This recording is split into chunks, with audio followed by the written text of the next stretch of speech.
a trip to the hospital can be stressful. Ambulances in general can be pretty scary.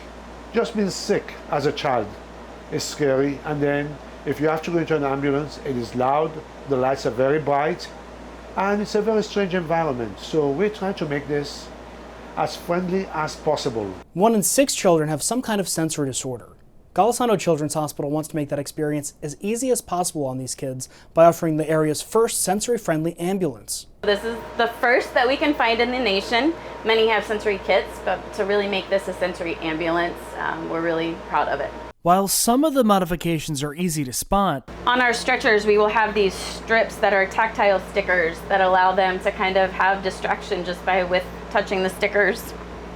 And then our bubble light, which is amazing.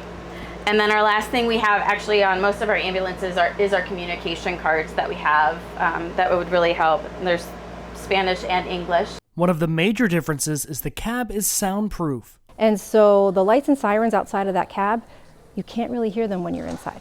And so when the child goes into the cab of that ambulance, the lights are dim, the lighting is not overstimulating, and then you can't hear what's going on outside. It's incredible. Golisano is proud to be certified as an autism-friendly hospital. For Lee Health, I'm Devin Turk.